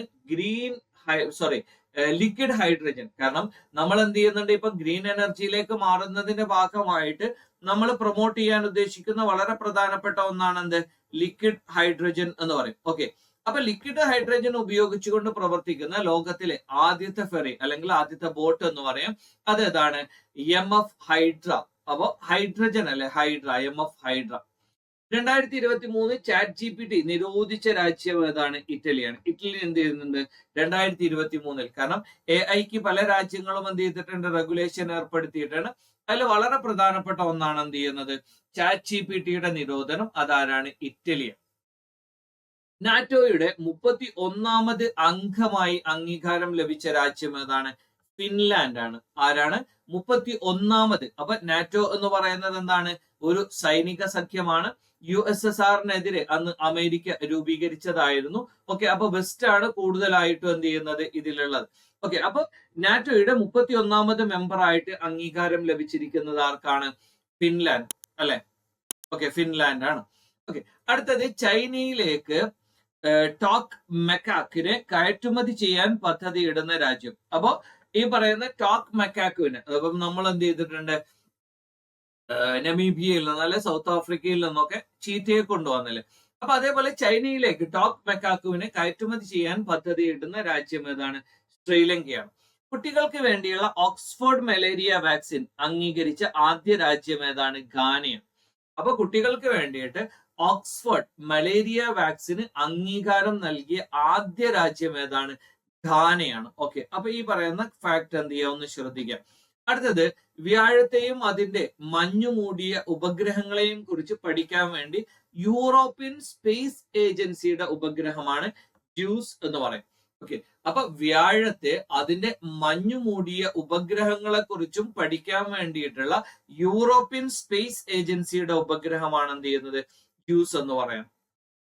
കനത്ത മഴ നിരീക്ഷിക്കാൻ വേണ്ടി ചൈന വിക്ഷേപിച്ച ഉപഗ്രഹമാണ് എന്ത്? ഫെങ്ക്യുൻ 3G എന്ന് പറയും. അപ്പൊ കനത്ത മഴ നിരീക്ഷിക്കാൻ വേണ്ടി ചൈന വിക്ഷേപിച്ച ഉപഗ്രഹമാണ് എന്ത്? ഫെങ്ക്യുൻ 3G എന്ന് പറയും. അടുത്തത് 2023 ദേശീയ തെരഞ്ഞെടുപ്പ് കമ്മീഷൻ പുറത്തുവിട്ട റിപ്പോർട്ട് പ്രകാരം നിലവിലെ ദേശീയ പാർട്ടികൾ, ഇതെന്തായാലും നിങ്ങൾ പഠിച്ചിരിക്കണം. കാരണം ഇപ്പൊ തെരഞ്ഞെടുപ്പൊക്കെ നടക്കുന്ന സമയമാണ്. അതുകൊണ്ട് തന്നെ ഇത്തരത്തിൽ തെരഞ്ഞെടുപ്പുമായി ബന്ധപ്പെട്ട കാര്യം, ഇപ്പോ ഇലക്ട്രൽ ബോണ്ട് സുപ്രീം കോടതി ഭരണഘടനാ വിരുദ്ധമായി പ്രഖ്യാപിച്ചു. അപ്പൊ ഈ ഒരു പശ്ചാത്തലത്തിൽ എന്തായാലും ചോദിക്കാൻ സാധ്യതയുള്ള ഒന്നാണ്, നിലവിൽ എത്ര ദേശീയ പാർട്ടികളുണ്ട്? 6 ദേശീയ പാർട്ടികൾ. ആരൊക്കെയാണ്? BJP ഉണ്ട്, കോൺഗ്രസ് ഉണ്ട്, CPIM ഉണ്ട്, BSP Bahujan Samajwad party, NPP ഉണ്ട്, national people's party, AAP Aam Aadmi party. ഈ പറയുന്ന 6 പാർട്ടികളാണ്. BJP, കോൺഗ്രസ്, ഇപ്പൊ കേരളത്തിലൊക്കെയുള്ള CPIM, BSP Bahujan Samaj party, NPP national people's party, AAP. അപ്പൊ AAP പുതിയൊരു അഡീഷൻ ആണ്. അപ്പൊ ദേശീയ പാർട്ടി പദവിയിൽ ഉണ്ടായിരുന്ന CPIM ആണ് ഇപ്പൊ ദേശീയ പാർട്ടി. CPIയുടെ അതേപോലെ തന്നെ NCP അഥവാ നാഷണലിസ്റ്റ് കോൺഗ്രസ് പാർട്ടി, തൃണമൂൽ കോൺഗ്രസ്, ഈ പറയുന്ന പാർട്ടികൾക്കൊക്കെ എന്ത് ചെയ്തിട്ടുണ്ട്? സ്ഥാനം നഷ്ടമായിട്ടുണ്ട്. അപ്പൊ മുമ്പ് 8ഓളം ദേശീയ പാർട്ടികൾ ഉണ്ടായിരുന്നു. ഇപ്പൊ 3 പാർട്ടികൾക്ക് എന്ത് ചെയ്തിട്ടുണ്ട്? സ്ഥാനം നഷ്ടപ്പെടുകയും ആം ആദ്മി പാർട്ടി പോലെയുള്ള പാർട്ടികൾ എന്ത് ചെയ്യുന്നുണ്ട്? ദേശീയ പാർട്ടി ലഭിക്കുകയും ചെയ്തിട്ടുണ്ട്. അപ്പൊ നിങ്ങൾ ഇവിടെ പഠിക്കേണ്ടത്, ഒരു പാർട്ടിക്ക് ദേശീയ പാർട്ടി സ്ഥാനം ലഭിക്കാനുള്ള പ്രത്യേകത എന്താണ്, അതിനുള്ള മാനദണ്ഡം എന്താണ് എന്ന് പറയുന്ന കാര്യം ശ്രദ്ധിക്കാം. വടക്ക് കിഴക്കൻ സംസ്ഥാനങ്ങളിലെ ആദ്യ എയിംസ് എവിടെയാണ് വരുന്നത്? ഗുവാഹട്ടി. എവിടെയാണ്? അസാമിലെ ഗുവാഹട്ടിയിലാണ് നോർത്ത് ഈസ്റ്റിലുള്ള ആദ്യത്തെ എയിംസ് വരുന്നത്. കാരണം ഈ എയിംസ് ഒക്കെ നമ്മൾ എന്തിനാ പ്രൊമോട്ട് ചെയ്യുന്നത്? നമ്മളുടെ ഹെൽത്ത് എന്ത് ചെയ്യണം? കുറച്ചുകൂടി സസ്റ്റൈനബിൾ ആൻഡ് അഫോർഡബിൾ ആകണം. 2023 100% റെയിൽവേ ശൃംഖല വൈദ്യുതീകരിച്ച സ്റ്റേറ്റ് ഏതാണ്? ഹരിയാന. അപ്പൊ 2023 പരിപൂർണമായിട്ടും അവിടെയുള്ള മൊത്തം റെയിൽവേ ശൃംഖല എന്ത് ചെയ്തിട്ടുണ്ട്? വൈദ്യുതീകരിച്ചിട്ടുണ്ട്. കാരണം ഇതെന്ത് ചെയ്യും? അത്രയും പൊല്യൂഷൻ കുറക്കും അല്ലെ. ഈ പറയുന്ന പെട്രോളോ അല്ലെങ്കിൽ കൽക്കരിയോ ഒക്കെ ഉപയോഗിച്ച്, ഡീസലോ ഒക്കെ ഉപയോഗിച്ച് ട്രെയിൻ പോവുകയാണെങ്കിൽ അത്രയും പൊല്യൂഷൻ ആണ് അല്ലെ. അപ്പൊ അത് കുറക്കാൻ വേണ്ടിയിട്ട് 100% വൈദ്യുതീകരിച്ച സ്റ്റേറ്റ് ഏതാണ്? ഹരിയാനയാണ്. യൂറോപ്യൻ കമ്മീഷൻ GI ടാഗ് നൽകിയ കങ്ക്ര തേയില അത് ഏത് സംസ്ഥാനത്താണ്? ഹിമാചൽ. കാരണം ഹിമാചൽ എന്ന് പറയുമ്പോൾ നിങ്ങൾക്കറിയാം, ഈ പറയുന്ന ഹിമാലയൻ അതിന്റെ മീൻസ് ഓരങ്ങൾ അല്ലെങ്കിൽ അതിനോട് ചേർന്ന് നിൽക്കുന്ന സ്റ്റേറ്റ് ആണ്. അപ്പൊ യൂറോപ്യൻ കമ്മീഷൻ GI ടാഗ് നൽകിയ കങ്ക്ര തേയില അല്ലെങ്കിൽ കങ്ക്ര ടീ ഏത് സ്റ്റേറ്റുമായി ബന്ധപ്പെട്ടതാണ്? ഹിമാചൽ പ്രദേശുമായി ബന്ധപ്പെട്ടതാണ്. ഇനി 2023 50ാം വാർഷികം ആഘോഷിക്കുന്ന ഒരു ഇന്ത്യൻ പദ്ധതി എന്നാണ്? പ്രൊജക്ട് ടൈഗർ എന്ന് പറയും. ഓക്കെ, അപ്പൊ ഈ പ്രൊജക്ട് ടൈഗർ ഇതിന്റെ 50ാം വാർഷികമാണ്. അപ്പൊ 1973 എന്ത് ചെയ്യുന്നത്? ഈ പറയുന്ന പദ്ധതി. അപ്പൊ ഇതുപോലുള്ള പ്രൊജക്ട് ടൈഗർ, അപ്പൊ ഇതുപോലുള്ള ഒരുപാട് പ്രൊജക്ടുകൾ ഉണ്ട്. പ്രൊജക്ട് എലഫന്റ്, ഇതൊക്കെ എപ്പോഴാണ് വന്നിരിക്കുന്നത് എന്ന് എന്ത് ചെയ്യുക? നിങ്ങൾ ജസ്റ്റ് ഒന്ന് ശ്രദ്ധിക്കാം. ഇന്ത്യയിൽ നിന്നും കടുവകളെ വാങ്ങാനായി ധാരണാപത്രം ഒപ്പുവെച്ച രാജ്യം ഏതാണ്? കംബോഡിയ. ഇപ്പോ നമ്മൾ ചീറ്റകളെ നമീബിയ എന്ന് കൊണ്ടുവന്നു, അതേപോലെ തന്നെ നമ്മൾ എന്ത് ചെയ്യുന്നു? സൗത്ത് ആഫ്രിക്ക എന്നൊക്കെ കൊണ്ടുവന്നു. അതേപോലെ തന്നെ ഇന്ത്യയിൽ നിന്ന് കടുവകളെ വാങ്ങാനായി ധാരണാപത്രം ഒപ്പുവെച്ച രാജ്യം ഏതാണ്? കംബോഡിയ. ലോകത്തിലെ ആദ്യ ഏഷ്യൻ കിങ് വൾച്ചർ സംരക്ഷണ കേന്ദ്രം നിലവിൽ വരുന്നത് എവിടെയാണ്? UP ആണ്.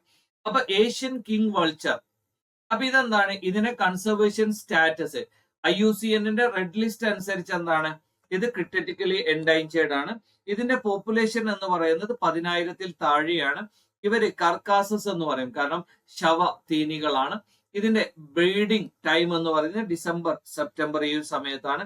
നെസ്റ്റിംഗ് ടൈം എന്ന് പറയുന്നത് ഡിസംബർ ടു ഏപ്രിൽ ആണ്. ഓക്കെ, അപ്പൊ ജസ്റ്റ് ഈ ഒരു കാര്യം ശ്രദ്ധിക്കാം. ഇനി ധീരതക്കുള്ള പുരസ്കാരം നേടുന്ന ആദ്യ ഇന്ത്യൻ വ്യോമസേന ഉദ്യോഗസ്ഥ ആരാണ്? ദീപിക മിശ്ര. അപ്പൊ ധീരതക്കുള്ള പുരസ്കാരം നേടുന്ന ആദ്യ ഇന്ത്യൻ വ്യോമസേന ഉദ്യോഗസ്ഥ, കാരണം വ്യോമസേന ഉദ്യോഗസ്ഥ എന്ന് പറയുമ്പോൾ വുമൺ ആണ് അല്ലെ. അപ്പൊ പുരുഷന്മാർക്ക് ഒരുപാട് കിട്ടിയിട്ടുണ്ടാകും, കാരണം ഇപ്പൊ സേനയിലൊക്കെ എന്താണ് സ്ത്രീകളുടെ പ്രാതിനിധ്യം കൂടി വരുന്നേ ഉള്ളൂ. അപ്പൊ ഹൈ പോസ്റ്റിലേക്കൊക്കെ വരുന്നത് ആരാണ്? ഇപ്പം റീസെന്റ് ആയിട്ടാണ് സ്ത്രീകൾ ഹൈ പോസ്റ്റിലേക്കൊക്കെ വരുന്നത്. അപ്പൊ ആദ്യത്തെ നാഷണൽ വാട്ടർ ബോഡി സെൻസസ് പ്രകാരം ഏറ്റവും കൂടുതൽ കുളങ്ങളും ജലസംഭരണികളും ഉള്ളത്. അപ്പൊ നാഷണൽ വാട്ടർ ബോഡി സെൻസസ് പ്രകാരം ഏറ്റവും കൂടുതൽ കുളങ്ങളും ജലസംഭരണികളും ഉള്ളത് എവിടെയാണ്? വെസ്റ്റ് ബംഗാൾ, പശ്ചിമ ബംഗാളിലാണ്. സർക്കാർ വകുപ്പുകളിൽ 100% ഇലക്ട്രിക് വാഹനമുള്ള ആദ്യ ഇന്ത്യൻ സംസ്ഥാനം ഏതാണ്? ഉത്തർപ്രദേശ്. അപ്പൊ സർക്കാർ വകുപ്പുകളിൽ 100% ഇലക്ട്രിക് വാഹനങ്ങൾ. ഇപ്പൊ കേരളത്തിലൊക്കെ നിങ്ങൾക്ക് അറിയാം, ഇപ്പൊ ഒരുപാട് ഗവൺമെന്റ് ഡിപ്പാർട്ട്മെന്റുകളിൽ ഡീസൽ പെട്രോൾ വണ്ടികളൊക്കെയാണ് യൂസ് ചെയ്യുന്നത്. അപ്പൊ 100% ഇലക്ട്രിക് വാഹനങ്ങളുള്ള ആദ്യ ഇന്ത്യൻ സംസ്ഥാനം എന്ന് പറയുന്നത് ആരാണ്? ഉത്തർപ്രദേശ്, UP ആണ്. അംബേദ്കറുടെ പേരിൽ സെക്രട്ടേറിയറ്റ് മന്ദിരം ഉദ്ഘാടനം ചെയ്ത സംസ്ഥാനം ഏതാണ്? തെലങ്കാനയാണ്. കാരണം തെലങ്കാനക്ക് ഒരു പ്രത്യേകതയുണ്ട്. ഇപ്പൊ തെലങ്കാന പറഞ്ഞിരുന്നു അല്ലെ, പുതിയ പാർലമെന്റ് മന്ദിരം അത് അംബേദ്കറുടെ പേര് നൽകണം എന്നൊക്കെ പറഞ്ഞിരുന്നു അല്ലെ. അപ്പൊ അവരുടെ സെക്രട്ടേറിയറ്റ് മന്ദിരത്തിന് എന്ത് ചെയ്തിട്ടുണ്ട്? അംബേദ്കറിന്റെ പേര് നൽകിയിട്ടുണ്ട്. 2023 വ്യാപാരികൾക്ക് വേണ്ടിയിട്ട് ഡിജിറ്റൽ ദൂക്കാൻ അപ്ലിക്കേഷൻ ആരംഭിച്ച ബാങ്ക് ഏതാണ്? ആക്സിസ് ബാങ്ക് ആണ്. അപ്പൊ ഡിജിറ്റൽ ദൂക്കാൻ എന്ന് പറഞ്ഞാൽ ഹിന്ദിയിൽ എന്താണ്? വ്യാപാരം അല്ലെങ്കിൽ കട എന്നാണ് അർത്ഥം വരുന്നത് അല്ലെ. അപ്പൊ ഡിജിറ്റൽ ദൂക്കാൻ അപ്ലിക്കേഷൻ അത് ആർക്ക് വേണ്ടിയിട്ടാണ്? വ്യാപാരികൾക്ക് വേണ്ടിയിട്ടാണ്. അത് ആക്സിസ് ബാങ്ക് ആണ്. ഇനി രാജ്യത്ത് ആദ്യമായിട്ട് ജല ബജറ്റ് തയ്യാറാക്കുന്ന സ്റ്റേറ്റ് ഏതാണ്? കേരളമാണ്. അപ്പൊ രാജ്യത്ത് ആദ്യമായിട്ട് ജല ബജറ്റ് തയ്യാറാക്കുന്ന സ്റ്റേറ്റ് ഏതാണ്? അത് കേരളമാണ്. കാരണം അത്തരം ഇന്നോവേറ്റീവ് ആയിട്ടുള്ള പല കാര്യങ്ങളും ചെയ്യുന്നത് ആരാണ്? കേരളം എന്ന് പറയുന്ന ഒരു സ്റ്റേറ്റ് ആണ് ഏറ്റവും മുന്നിലുള്ളത്. അടുത്തൊരു കാര്യം, 2022, 2023 എന്താണ്? 2022, 2023 ഈ ഒരു സാമ്പത്തിക വർഷത്തിൽ GI ടാഗ് ലഭിച്ച ഉൽപ്പന്നങ്ങൾ കൂടുതലുള്ള സംസ്ഥാനം ഏതാണ്? കേരളം. കേരളത്തിൽ നിന്നാണ് 2022, 2023 കാലഘട്ടത്തിൽ എന്ത് ചെയ്തത്? ഏറ്റവും കൂടുതൽ GI ടാഗ് ഉള്ള ഉൽപ്പന്നങ്ങൾക്ക് അനുമതി ലഭിച്ചത്. ഇന്നസെന്റ് അവസാനമായി അഭിനയിച്ച ചിത്രം, നേരത്തെ നമ്മൾ പറഞ്ഞു ഇന്നസെന്റിനെ കുറിച്ച് പറഞ്ഞിരുന്നു. ഇന്നസെന്റ് അവസാനമായി അഭിനയിച്ച ചിത്രം പാച്ചുവും അത്ഭുത വിളക്കും എന്ന് പറയുന്ന സിനിമയാണ്. ഫഹദ് ഫാസിലൊക്കെയുള്ള ഒരു സിനിമയാണ്. ആ സിനിമയിലാണ് ഇന്നസെന്റ് എന്ത് ചെയ്തത്? അവസാനമായി അഭിനയിച്ചിരിക്കുന്നത്. അപ്പൊ ഇന്നസെന്റുമായി ബന്ധപ്പെട്ട കുറച്ച് കാര്യങ്ങൾ നമ്മൾ നേരത്തെ പറഞ്ഞിട്ടുണ്ട് കേട്ടോ. പ്രഥമ കേരള സൂപ്പർ ലീഗിന്റെ അംബാസഡർ ആരാണ്? IM വിജയനാണ്. IM വിജയനാണ് പ്രഥമ കേരള സൂപ്പർ ലീഗിന്റെ അംബാസഡർ. IPL-ലെ ആദ്യ ഇമ്പാക്ട് പ്ലെയർ അതാരാണ്? തുഷാർ ദേശ്പാണ്ഡെ എന്ന് പറയും. അത് ചെന്നൈ സൂപ്പർ കിങ്സിനെയാണ്. ഇമ്പാക്ട് പ്ലെയർ എന്ന് പറഞ്ഞാൽ നിങ്ങൾക്ക് അറിയാലോ, ഇപ്പൊ ബാറ്റിങ്ങിന്റെ സമയത്ത് എന്ത് ചെയ്യാൻ പറ്റും? ഒരു താരത്തെ ഇറക്കാം. അതിന് പകരം ബോളിംഗിൽ വേണമെങ്കിൽ എന്ത് ചെയ്യാം? ഒരു ബാറ്റ്സ്മാനെയോ ആരെങ്കിലും മാറ്റിയിട്ട് നമുക്ക് എന്ത് ചെയ്യാം? ഒരു ബോളറെ ഇറക്കാം.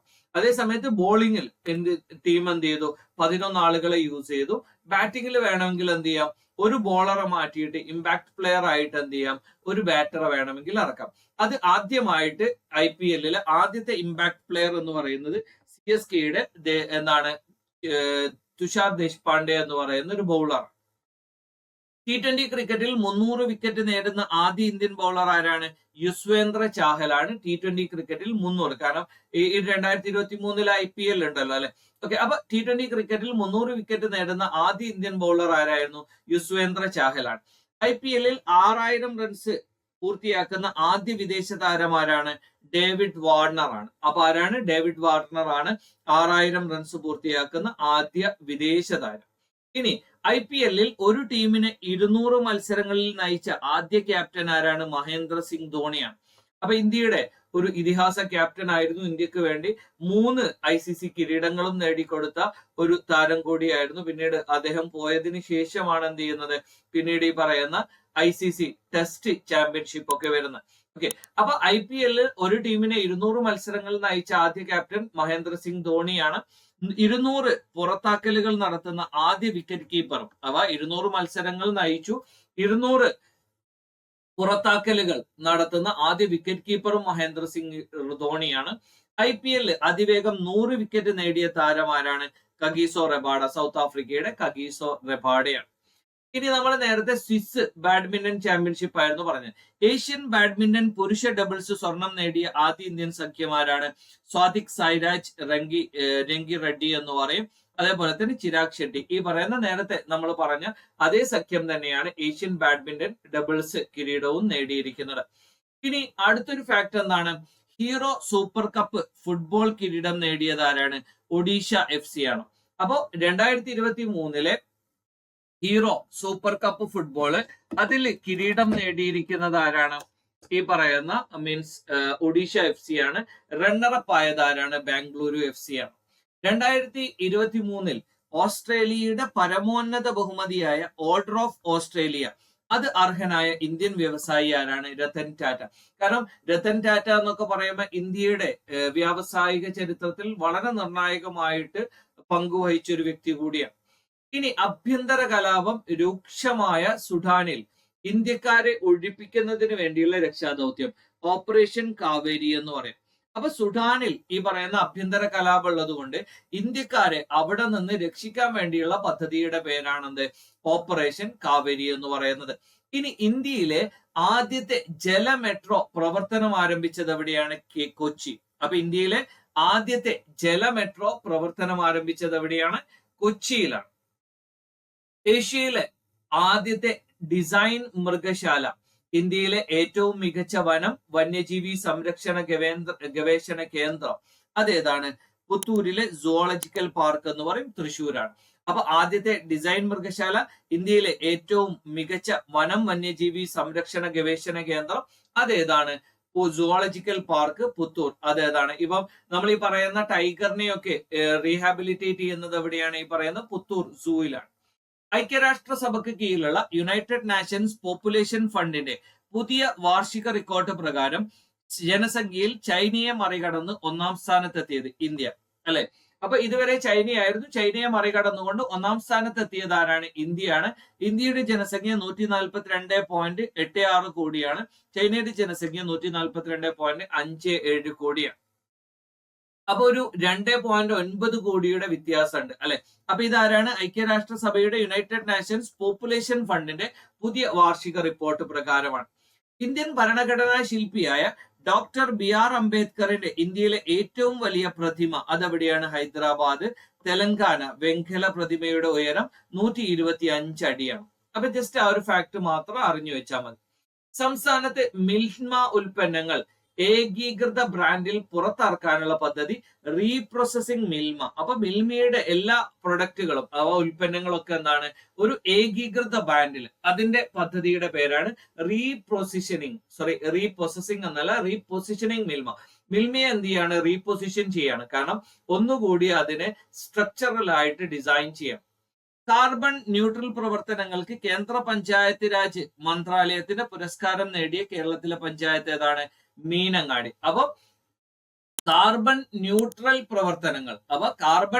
പ്രവർത്തനങ്ങൾ നടപ്പിലാക്കുന്നതിന്റെ പേര് കേന്ദ്ര പഞ്ചായത്തി രാജ് മന്ത്രാലയത്തിന്റെ പുരസ്കാരം ലഭിച്ചിരിക്കുന്ന മീനങ്ങാടി എവിടെയാണ്? വയനാട് ജില്ലയിലാണ്. അറബ് ലോകത്ത് നിന്ന് ആദ്യമായി ബഹിരാകാശത്തെത്തുന്ന വനിത റയാനത്ത് ബർണാവി എന്ന് പറയും. ഓക്കെ, അപ്പൊ അറബ് ലോകം, കാരണം അറബ് ലോകം എന്ന് പറയുമ്പോൾ നിങ്ങൾക്കറിയാം വനിതകൾക്ക് കുറച്ച് റെസ്ട്രിക്ഷൻസ് ഒക്കെ ഉള്ള രാജ്യമാണ്. അപ്പൊ അറബ് ലോകത്ത് നിന്ന് ആദ്യം ബഹിരാകാശത്തുന്ന വനിത ആരാണ്? റയാനത്ത് ബർണാവി എന്ന് പറയും. സൗദി അറേബ്യയുടെ ദൗത്യത്തിൽ അൽബാർണി. അപ്പൊ അലി അൽബാർണിക്കൊപ്പമാണ് 34-കാരിയായ റയാനത്ത് യാത്ര ചെയ്തത്. US ബഹിരാകാശ ഗവേഷണ കേന്ദ്രത്തിൽ നിന്നാണ് 10 ദിവസം ദൗത്യവുമായി അന്താരാഷ്ട്ര ബഹിരാകാശ നിലയത്തിൽ എത്തുന്നത്. അപ്പൊ ബഹിരാകാശത്ത് എത്തുന്ന ആദ്യ അറബ് വനിത ആരാണ്? റയാനത്ത് ബർണാവി എന്ന് പറയും. അതേപോലെ തന്നെ സൗദിയുടെ പദ്ധതിയിൽ അല്ലെങ്കിൽ ആ ഒരു ദൗത്യത്തിൽ അലി ബർണിക്കൊപ്പം അല്ലെങ്കിൽ അലി ബാർണിക്കൊപ്പമാണ് പോകുന്നത്. അതേസമയത്ത് US ബഹിരാകാശ ഗവേഷണ കേന്ദ്രത്തിൽ നിന്നാണ് പരിശീലനമൊക്കെ എന്ത് ചെയ്തത്, നേടിയത്. 2025 കാലാവസ്ഥ ഉച്ചകോടിക്ക് വേദിയാകുന്നത് എവിടെയാണ്? ബ്രസീലാണ്. 2023 49ാമത് G7 ഉച്ചകോടി എവിടെയാണ്? ഹിരോഷിമ എന്ന് പറയും, ജപ്പാനിലാണ്. 2023 42ാമത് ആസിയാൻ ഉച്ചകോടി എവിടെയാണ്? ഇന്തോനേഷ്യയാണ്. അപ്പൊ ഇതുപോലുള്ള കാര്യം. 2025 കാലാവസ്ഥ ഉച്ചകോടി എവിടെയായിരുന്നു? ബ്രസീലാണ്. 2023 ഏതാണ്? ദുബായ് അല്ലേ? ഓക്കെ. അപ്പൊ 2023 G7 ഉച്ചകോടി എവിടെയാണ്? ഹിരോഷിമ, ജപ്പാനിലാണ്. G7 കൺട്രീസ് ഏതൊക്കെയാണ് എന്നൊന്ന് അപ്ഡേറ്റ് ചെയ്യുക. അതേപോലെ തന്നെ എന്താണ് G20 കൺട്രീസ് ആരൊക്കെയാണ് എന്ന് പറയുന്ന കാര്യവും ഒന്ന് അപ്ഡേറ്റ് ചെയ്യുക. അതേപോലെ തന്നെ ആസിയാൻ 2023 ആസിയാൻ ഉച്ചകോടി എവിടെയാണ്? അത് ഇന്തോനേഷ്യയിലാണ്. 2023 അറബ് ലീഗ് ഉച്ചകോടിയുടെ രാജ്യം, കാരണം അറബ് ലീഗ് എന്ന് പറയുമ്പോൾ അറബ് രാജ്യങ്ങളല്ലേ. ഓക്കെ. അപ്പൊ സൗദി അറേബ്യയിൽ, കാരണം അറബ് രാജ്യങ്ങളുടെ വളരെ ഇമ്പോർട്ടന്റ് ആയിട്ടുള്ള ഒരു രാജ്യം എന്ന് പറയുന്നത് ആരാണ്? സൗദി അറേബ്യയാണ്. അപ്പൊ സൗദി അറേബ്യയിലാണ് അറബ് ലീഗ് ഉച്ചകോടിക്ക് വേദിയായത്. ഇനി ഇന്ത്യൻ ഓഷ്യൻ കോൺഫറൻസ് എവിടെയാണ്? ധാക്കയിലാണ്. ധാക്ക എന്ന് പറയുമ്പോൾ എവിടെയാണ്? ബംഗ്ലാദേശിലാണ്. 2024 ക്വാഡ് ഉച്ചകോടിക്ക് വേദി എവിടെയാണ്? ഇന്ത്യയാണ്.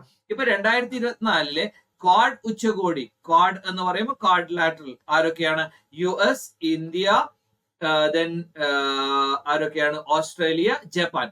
ഈ പറയുന്ന 4 രാജ്യങ്ങളാണ്. കാരണം ഇത് ജനുവരി 27 നടക്കുന്നായിരുന്നു പറഞ്ഞത്. അപ്പൊ അതിന്റെ പേരിലാണ് ജനുവരി 26 റിപ്പബ്ലിക് ഡേ പരേഡിന്റെ ചീഫ് ഗസ്റ്റ് ആയിട്ട് ബൈഡൻ വരുമെന്ന് പറഞ്ഞിരുന്നു. പക്ഷെ ചില സാങ്കേതിക കാരണങ്ങളാൽ എന്ത് ചെയ്തിട്ടില്ല, വരാൻ പറ്റിയിട്ടില്ല. അപ്പൊ ക്വാഡ് ഉച്ചകോടി നടന്നിട്ടില്ല. എന്ത് ചെയ്യും? 2024 നടക്കുന്നതായിരിക്കും. ഇനി നമ്മൾ പറഞ്ഞു അൾട്രാസാറ്റ് എന്താണ്? മീൻസ് ഇത് ഇസ്രായേലിന്റെ ടെലസ്കോപ്പ് മിഷൻ ആണ്. ഇന്ത്യയിൽ ക്യാമ്പസ് ആരംഭിക്കാൻ ഇറങ്ങുന്ന ആദ്യ വിദേശ സർവകലാശാല അത് ഡീക്കിൻ യൂണിവേഴ്സിറ്റി, ഓസ്ട്രേലിയയാണ്. അപ്പൊ വിദേശ യൂണിവേഴ്സിറ്റികൾ ഇന്ത്യയിൽ ക്യാമ്പസ് ആരംഭിച്ചു കഴിഞ്ഞാൽ അപ്പൊ അവിടേക്കുള്ള പോക്ക് കുറയുമല്ലോ. കുറയും എന്ന് പറഞ്ഞാൽ സാധ്യത വളരെ കുറവാണ്. കാരണം എന്ത് ചെയ്യും? ഈ പറയുന്ന വിദേശ രാജ്യങ്ങളിലേക്ക് പോകുന്ന ആളുകളുടെ താല്പര്യം എന്ന് പറയുന്നത് ഇതിനോടൊപ്പം അവർക്ക് എന്ത് ചെയ്യുന്നുണ്ട്, അവിടുത്തെ ലൈഫ് സ്റ്റൈലും കാര്യങ്ങളൊക്കെ അവർക്ക് ഒരു നേട്ടമാകുന്നുണ്ട്. 2023 മാർച്ച് മാസം അന്തരിച്ച പ്രശസ്ത ഫ്രാൻസ് ഫുട്ബോളർ ആരാണ്? ജസ്റ്റ് ഫോണ്ടെയിൻ എന്ന് പറയും. ഒരു ഫുട്ബോൾ ലോകകപ്പിൽ ഏറ്റവും കൂടുതൽ ഗോൾ നേടിയ താരം എന്ന റെക്കോർഡിന് ഉടമയാണ്. 1958 ഫുട്ബോൾ ലോകകപ്പിൽ 6 കളികളിലായി 13 ഗോളുകൾ എന്ത് ചെയ്തിട്ടുണ്ട്, നേടിയിട്ടുണ്ട്. ഈ ഒരു ഫാക്ട് ജസ്റ്റ് ഒന്ന് ശ്രദ്ധിക്കാം. ഇനി 2023 മാർച്ചിൽ 100 വർഷം പിന്നിട്ട കേരള ചരിത്ര പ്രക്ഷോഭം ഏതാണ്? വൈക്കം സത്യാഗ്രഹ എന്ന് പറയും. ഓക്കെ. അപ്പൊ 2023 മാർച്ചിൽ 100 വർഷം പിന്നിട്ട കേരള ചരിത്ര പ്രക്ഷോഭം ഏതാണ്? വൈക്കം സത്യാഗ്രഹ എന്ന് പറയും. നേരത്തെ നമ്മൾ 200 എന്ന് പറഞ്ഞിട്ടുണ്ടെന്ന് തോന്നുന്നു. അത് 100 വർഷമായിരുന്നു. 2023 മാർച്ചിൽ കേന്ദ്ര പരിസ്ഥിതി മന്ത്രാലയം ഏതു പക്ഷിയെ സംരക്ഷിക്കാനാണ് എന്ത് ചെയ്യുന്നത്, കേന്ദ്രങ്ങൾ സ്ഥാപിക്കുന്നത്? Great Indian bastard. ഇപ്പൊ റീസെന്റ് ആയിട്ട് എന്ത് ചെയ്യുന്നുണ്ട്, സുപ്രീം കോടതിയുടെ വിധി ഉണ്ടായിരുന്നു. ഈ പറയുന്ന രാജസ്ഥാൻ, ഗുജറാത്ത് മേഖലകളിലുള്ള ഈ ഇലക്ട്രിക് ലൈനുകളൊക്കെ എന്ത് ചെയ്യുന്നുണ്ട്, ഇത്തരം ഗ്രേറ്റ് ഇന്ത്യൻ ബസ്റ്റാർഡ് ഇതുപോലുള്ള ജീവികളുടെ മരണത്തിന് കാരണമാകുന്നത്. അത് അണ്ടർഗ്രൗണ്ട് ചെയ്യണം എന്നൊക്കെ പറയാം. 2023 മാർച്ചിൽ T20 ക്രിക്കറ്റ് ബോളറുടെ റാങ്കിങ്ങിൽ ഒന്നാമതെത്തിയത് റാഷിദ് ഖാൻ ആണ്. ഓക്കെ. 2023 ദേശീയ ഫെൻസിംഗ് ചാമ്പ്യൻഷിപ്പിൽ 12ാം തവണയും കിരീടം നേടിയത് ആരാണ്? കേരളയാണ്. ആദ്യമായി ChatGPTയുടെ സേവനം പ്രയോജനപ്പെടുത്തിയ ഹൈക്കോടതി ഏതാണ്? പഞ്ചാബ്, ഹരിയാനയാണ്. വലിയ ടെക് ഇൻഫ്ര എക്സ്പോയ കൺവേർജൻസ് ഇന്ത്യ എക്സ്പോക്ക് വേദിയായത് ഏതാണ്? അത് ന്യൂഡൽഹിയാണ്. ലീഗൽ മെട്രോളജി നിയമവുമായി ബന്ധപ്പെട്ട പരാതികൾ പരിഹരിക്കാനായി IT മന്ത്രാലയം പുറത്തിറക്കിയ ആപ്ലിക്കേഷൻ ഏതാണ്? മാപ്റ്റോൾ ഗ്രീവൻസ് എന്ന് പറയും. നമ്മൾ ഓൾറെഡി എന്ത് ചെയ്തിട്ടുണ്ട്, ഇത് ജസ്റ്റ് ഡിസ്കസ് ചെയ്തിട്ടുണ്ട്. ദെൻ സർക്കാരിന്റെ എന്താണ് പ്രദർശന വിപണന മേള ഏതാണ്? എന്റെ കേരളം എന്ന് പറയും. ആദ്യമായിട്ട് നാപ്കിൻ ബ്രാൻഡ് പുറത്തിറക്കിയത് ഫ്രീഡം കെയർ. അത് നമ്മൾ ഓൾറെഡി പറഞ്ഞിട്ടുണ്ട്. 2023 ദേശീയ യോഗ്യ ഒളിമ്പ്യാഡിന് വേദിയാകുന്നത് അഥവാ ദേശീയ യോഗ ഒളിമ്പ്യാഡിന് വേദിയാകുന്ന നഗരം ഏതാണ്? ഭോപ്പാലാണ്. അടുത്തൊരു കാര്യം, അമേരിക്കയുടെ ചരിത്രത്തിൽ ആദ്യത്തെ മുസ്ലിം വനിതാ ഫെഡറൽ ജഡ്ജിയായി നിയമിതയായത് നുസ്രത് ജഹാൻ ചൗധരി എന്ന് പറയും. അപ്പൊ അമേരിക്കയുടെ ചരിത്രത്തിൽ ആദ്യമായിട്ട് ഫെഡറൽ ജഡ്ജിയായി നിയമിതയായത് ആരാണ്? നുസ്രത് ചൗധരി എന്ന് പറയും. ഇനി 2023 ഗോവയിൽ വെച്ച് നടക്കുന്ന ദേശീയ ഗെയിംസിന്റെ ഭാഗ്യചിഹ്നം മോഘ എന്ന് പറയുന്ന കാട്ടുപോത്താണ് എന്ത് ചെയ്യുന്നത്. മീൻസ് അത് ജസ്റ്റ് ഒന്ന് പഠിച്ചാൽ മതി. റിസർവ് ബാങ്കിന്റെ ഡെപ്യൂട്ടി ഗവർണറായി നിയമിതനായതാരാണ്? സ്വാമിനാഥൻ ജാനകിരാമൻ എന്ന് പറയും. ഇനി 2023 ജൂണിൽ ആത്മഹത്യ നിരോധിച്ചുകൊണ്ട് ഉത്തരവിറക്കിയ രാജ്യം, ആത്മഹത്യ പാടില്ല എന്ന് ഉത്തരവിറക്കിയ, കാരണം ഉത്തര കൊറിയ അത്തരത്തിലുള്ള പല നിയമങ്ങളും കൊണ്ടുവരുന്നുണ്ട്. അപ്പൊ ആത്മഹത്യ നിരോധിച്ചുകൊണ്ട് ഉത്തരവിറക്കിയത് ഉത്തര കൊറിയയാണ്. ഇനി ഇട്ടി അച്യുതൻ അന്താരാഷ്ട്ര പഠന ഗവേഷണ കേന്ദ്രം, ഇട്ടി അച്യുതൻ അന്താരാഷ്ട്ര പഠന ഗവേഷണ കേന്ദ്രം എവിടെയാണ്? കൊല്ലം ജില്ലയിലാണ് വരുന്നത്. 2023 യുവേഫ നാഷൻസ് ചാമ്പ്യൻസ് ഫുട്ബോൾ കിരീടം നേടിയത് സ്പെയിൻ. ഇതൊക്കെ ഇത്തരം സ്പോർട്സ് കാര്യങ്ങളൊക്കെ നിങ്ങൾ ജസ്റ്റ് ഒന്ന് അറിഞ്ഞിരുന്നാൽ മതി. അടുത്തത് വളരെ പ്രധാനപ്പെട്ട ഒരു ഫാക്ട് ആണ്. Essay prize 2023 European essay prize ലഭിച്ചത് ആർക്കാണ്? അരുന്ധതി റോയിക്കാണ്. ആർക്കാണ്? അരുന്ധതി റോയിക്കാണ് ലഭിച്ചത്. ഇനി ഈ അടുത്ത് സുപ്രീം കോടതി ബൈക്ക് ടാക്സികൾക്ക് നിരോധനം ഏർപ്പെടുത്തിയ നഗരം. ഡൽഹിയിൽ എന്ത് ചെയ്യുന്നുണ്ട്? ബൈക്ക് ടാക്സികൾക്ക് സുപ്രീം കോടതി എന്ത് ചെയ്തിട്ടുണ്ട്? നിരോധനം ഏർപ്പെടുത്തിയിട്ടുണ്ട്. ഇനി ഇന്തോനേഷ്യൻ ഓപ്പൺ ബാഡ്മിന്റൺ, ഇത് ഇന്ത്യ സ്വാതിക് സയജ ചിരാഗ് ഷെട്ടി, നമ്മൾ നേരത്തെ പറഞ്ഞിരിക്കുന്ന അതേ താരങ്ങൾ അല്ലെങ്കിൽ താരജോഡികൾ തന്നെയാണ് ഈ പറയുന്ന നേട്ടങ്ങളൊക്കെ കൈവരിച്ചിരിക്കുന്നത്. ഇനി 2023-22 വർഷത്തെ ഫുഡ് സേഫ്റ്റി ഇൻഡെക്സിൽ ഒന്നാമതെത്തിയ കേന്ദ്രഭരണ പ്രദേശം ജമ്മു ആൻഡ് കാശ്മീർ ആണ്. ഓക്കെ, അടുത്തത് ഇന്ത്യയുടെ ചന്ദ്രയാൻ 3 ദൗത്യത്തിന് വേണ്ടി ഉപയോഗിക്കുന്ന റോക്കറ്റ് LVM-3 ആണ്. അപ്പൊ LVM-3 ആണ് ചന്ദ്രയാൻ 3 ദൗത്യത്തിന് വേണ്ടി യൂസ് ചെയ്തിരിക്കുന്നത്. അത് നമ്മൾ ലോഞ്ച് ചെയ്തു, സക്സസ്ഫുള്ളി നമുക്ക് ലാൻഡ് ചെയ്യാൻ പറ്റി. ഇനി സായ് 20 ഉച്ചകോടിക്ക് വേദിയാകുന്ന ഇന്ത്യൻ സംസ്ഥാനം ഏതാണ്? അത് മീൻസ് സംസ്ഥാനം ഗോവയാണ്. സായ് എന്ന് പറയുന്നത് സുപ്രീം ഓഡിറ്റ് ഇൻസ്റ്റിറ്റ്യൂഷൻ. അപ്പൊ 2023 സായ് 20 ഉച്ചകോടിക്ക് വേദിയാകുന്ന ഇന്ത്യൻ സംസ്ഥാനം ഏതാണ്? ഗോവയാണ്. സായ് എന്ന് പറഞ്ഞാൽ സുപ്രീം ഓഡിറ്റ് ഇൻസ്റ്റിറ്റ്യൂഷൻസ് എന്ന് പറയും. ഇനി സലീം കുമാറിന്റെ ആത്മകഥ എന്താണ്? ഈശ്വര വഴക്കില്ലല്ലോ എന്ന് പറയുന്നതാണ്. കാരണം ഒരു കോമഡി കഥാപാത്രം കൂടിയാണ്. ആഗോളതലത്തിൽ ഡിജിറ്റൽ പേയ്മെന്റ് റാങ്കിങ്ങിൽ ഒന്നാമത് ആരാണ്? ഇന്ത്യയാണ്. കാരണം ഇപ്പൊ നമ്മൾ ഈ പറയുന്ന ഡിജിറ്റൽ പേയ്മെന്റ്, UPI പേയ്മെന്റ് അല്ലെങ്കിൽ ഇതുപോലെയുള്ള സംവിധാനങ്ങളൊക്കെ കൊണ്ടുവന്നിട്ട് എന്ത് ചെയ്തിട്ടുണ്ട്? നമുക്ക് ഒരുപാട് മുന്നേറ്റം നടത്താൻ സാധിച്ചിട്ടുണ്ട്. അപ്പൊ ഡിജിറ്റൽ പേയ്മെന്റിൽ ഒന്നാം സ്ഥാനത്ത് നിൽക്കുന്നത് ആരാണ്? കേരളമാണ്. ഇനി ജലാശയങ്ങളിലെ നീരൊഴുക്ക് സുഗമമാക്കാൻ വേണ്ടി ഓപ്പറേഷൻ വാഹിനി പദ്ധതി, അത് ആദ്യ ജില്ല ഏതാണ്? എറണാകുളമാണ്. അപ്പൊ ഓപ്പറേഷൻ വാഹിനി പദ്ധതി നടപ്പിലാക്കുന്ന ആദ്യ ജില്ല ഏതാണ്? എറണാകുളം. ഏതൊക്കെ സംസ്ഥാനങ്ങളിലാണ് സുബൻസിരി ജലവൈദ്യുത പദ്ധതി? അരുണാചൽ പ്രദേശ്. അപ്പൊ ഇത്തരം പുതിയ എന്തെങ്കിലും പദ്ധതികളോ അല്ലെങ്കിൽ ഏതെങ്കിലും രീതിയിലുള്ള പദ്ധതികൾ ഇത്തരം 2 സ്റ്റേറ്റുകളിലൊക്കെ ഉണ്ടെങ്കിൽ എന്ത് ചെയ്യണം? നമ്മൾ ജസ്റ്റ് ഒന്ന് ശ്രദ്ധിക്കണം. അപ്പൊ ഇത്രയും കാര്യങ്ങളാണ് നമ്മൾ ഈ ക്ലാസ്സിൽ ഡിസ്കസ് ചെയ്യുന്നത്. അപ്പൊ ഒരു പാർട്ട് 5 എന്ന് പറയുന്ന ഒറ്റ ലൈവ് കൂടിയുണ്ട്. അതിൽ നമ്മൾ എന്ത് ചെയ്യും? ബാക്കി കാര്യങ്ങൾ കൂടി എന്ത് ചെയ്യുന്നതായിരിക്കും? ഡിസ്കസ് ചെയ്യുന്നതായിരിക്കും. അപ്പൊ അടുത്ത ക്ലാസ്സിൽ അനുബന്ധ ടോപ്പിക്കുകളുമായി കാണാം. Thank you all.